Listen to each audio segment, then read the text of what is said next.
कई बार हमने देखा है कि बालों की जो भी प्रॉब्लम होती है उनमें से सबसे ज्यादा सताने वाली प्रॉब्लम है हेयर फॉल। तो ये हेयर फॉल होने के क्या कारण हो सकते हैं? हेयर फॉल का मतलब है कि जो भी बाल आपके स्काल्प के ऊपर है, वो बाल जितने दिन रहने चाहिए उतने दिन नहीं रहते हैं। इमेच्योर बाल है वो निकल जाते हैं। इसके लिए कई सारे कारण है। जी। पहला कारण यह है कि हार्मोनल इम्बैलेंस। शरीर में अलग अलग संप्रेरक रहते हैं जो हमारे शरीर के मेटाबॉलिज्म में मददगार साबित होते हैं।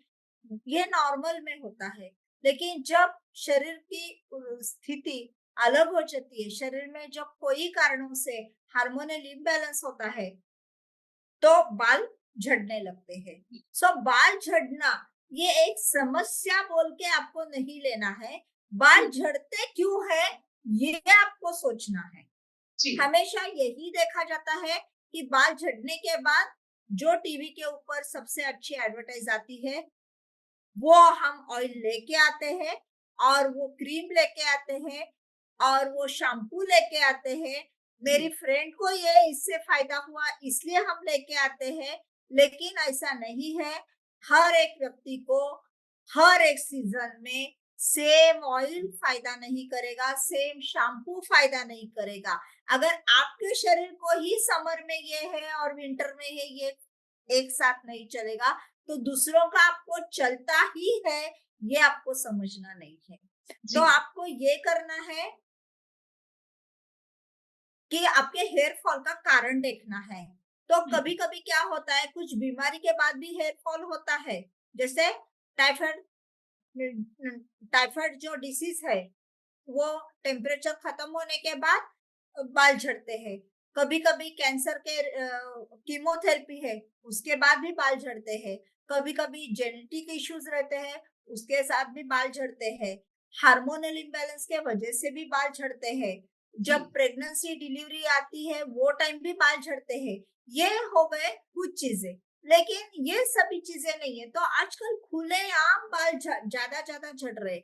और मेरे पास जो पेशेंट्स आते हैं वो ज्यादा बॉयज है। मेरे क्लिनिक में जो पेशेंट आते हैं एंगेजमेंट के बाद आते हैं, उनको शादी तक उनका बाल्डनेस कम होना है। ये लास्ट 10 ईयर्स से मैं देख रही हूँ कि मुझे इतने एफर्ट्स लेके मैं बोलती हूँ एक 5 महीने के बाद आप शादी करवा लो। 4 से 5 महीने लगते हैं, क्योंकि हमने देखा है बालों का life he naturally 90 to 120 days है। तो उसके बाद 2 महीने आपको ट्रीटमेंट के लिए आपके डॉक्टर के पास देना आपको जरूरी रहता है। सबसे मेन चीज बालों बालों का प्रॉब्लम आने के लिए कि हमने बालों का केमिकल कंपोजिशन देखा, वो हिसाब से अगर इनपुट ही नहीं आया, मतलब वो चीजों से भरपूर आप अगर आहार नहीं ले रहे हो, आपकी नींद ठीक नहीं हो रही है, आपका स्ट्रेस लेवल ज्यादा है, जो हार्मोनल इम्बैलेंस के लिए बेस रहता है, तो आपका बालों का उलझन होना एकदम स्वाभाविक है। इसीलिए आप लोगों को ये करना है कि पहले खाना अच्छे से, मतलब प्राकृतिक खाना खाना है आपको, ज्यादा प्रोसेस वाला खाना नहीं खाना है। और आप लोगों को नींद, एक पर्याप्त नींद की भी जरूरत है, और वो ज्यादा से ज्यादा रात्रि समय में लेने वाली नींद है, जो वात पित्त कफ का संतुलन अच्छे से रखती है और आपको बालों को समस्या नहीं आती है। मैम, अभी आपने बालों के झड़ने के बारे में बताया, तो बालों की और भी कोई प्रॉब्लम्स होती है जैसे कि रूसी हो जाना या फिर बाल दुमुहे हो जाना, तो ये सब जो प्रॉब्लम है उनसे बचने के लिए आयुर्वेद के हिसाब से हम क्या करें? आप हम लोग पहले बालों के अलग अलग प्रॉब्लम डिस्कस करेंगे। बालों का एक प्रॉब्लम है कि उसमें रूसी हो जाना, मतलब डेंड्रफ। यह आयुर्वेदा में 5000 ईयर्स बैक बोला है। वहां पे आचार्य ने, मतलब चरकाचार्य ने बोला है कि एक वात व्याधि है जिसको हम बोलते हैं केश भूमि स्फुटन। केश भूमि इज नथिंग बट स्काल्प, और उसका स्फुटन, वहां पे क्रैक्स आ जाना। तो तो ये जो है वो डेंड्रफ के लिए कारण है। यहाँ जी पे excessive dryness at the level of scalp, ये एक मतलब स्काल्प की शुष्कता, ये एक बाल झड़ने का प्रमुख कारण है, जहाँ जी पे आपको व्हाइट व्हाइट कलर के फ्लेक्स मिल जाते हैं। जी दूसरा है इंद्रलुप्त, मतलब एलोपेशिया, जो पार्शियल हो सकता है और जो पूरा एलोपेशिया टोटलिस हो सकता है, मतलब गंजेपन की समस्या। यहाँ पे क्या हो जाता है कि जी बाल हल्लू हल्लू झड़ जाते हैं। यहाँ पे अलग अलग तरीके से बाल झड़ते हैं। एट अ टाइम पूरे स्काल्प से बाल झड़ लेना, कभी कभी पूरे स्काल्प के साथ साथ जो हमारे आईब्रोज है और उधर से, और जो मूछे है उधर से, और स्किन से, वो सभी भी बाल एट अ टाइम झड़ लेना, ये एक बात है। और एलोपेशिया एराटा, ये एक कंडीशन है जहाँ पे चाई बोलते हैं, और एक सर्कुलर एरिया रहता है, सर्कुलर सर्कुलर ऐसे पैचेस बन जाते हैं और वहां से बाल झड़ जाते हैं। जी तीसरा है कि बाल ग्रेइंग ऑफ हेयर, खालित्य और पालित्य बोलते हैं हम। तो यहाँ पे क्या होता है, पालित्य is a greying of hair, जहाँ पे बाल सफेद हो जाते हैं।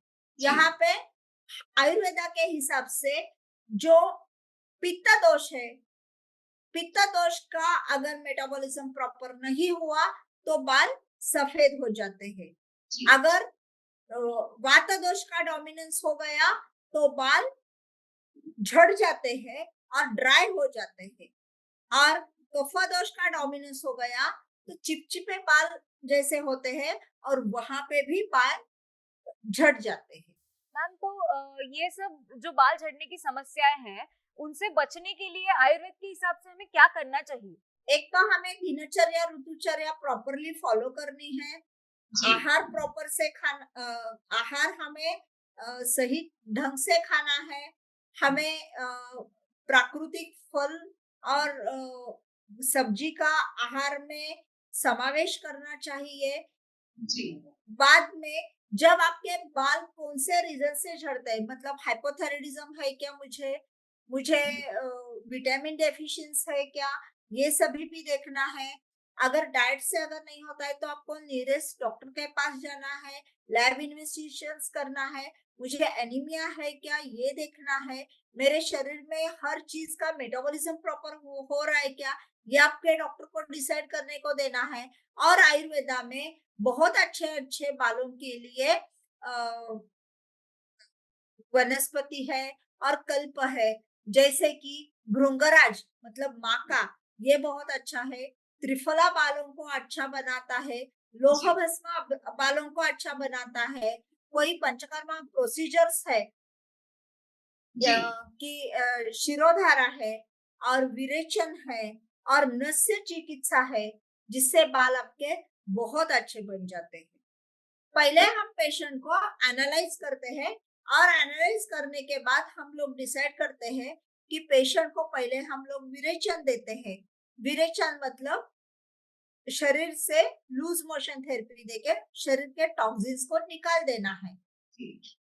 शरीर एक बार विरेचन से शुद्ध होने के बाद हम लोग पेशेंट को नस्य चिकित्सा देते हैं। नस्य चिकित्सा में दोनों नाक में, नॉस्ट्रिल्स में हम औषधि का तेल या औषधि का घृत डालते हैं।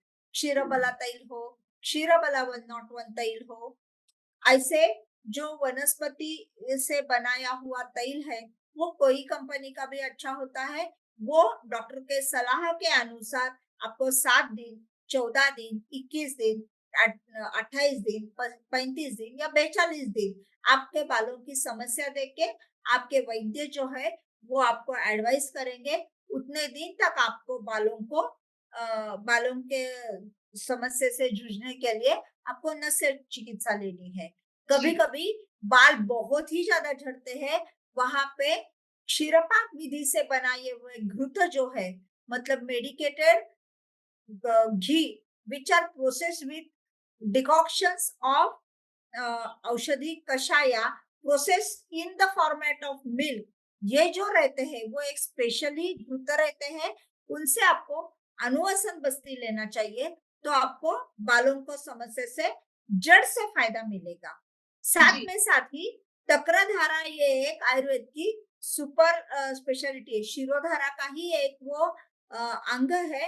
वो यहाँ पे औषधि कषाय और जो छाछ है हमारा, उसका एक डॉक्टर कॉम्बिनेशंस बनाते हैं, पहले दिन बनाते हैं और वो प्रोसेसिंग करके नेक्स्ट डे को हम पेशेंट को चक्रधारा देते हैं।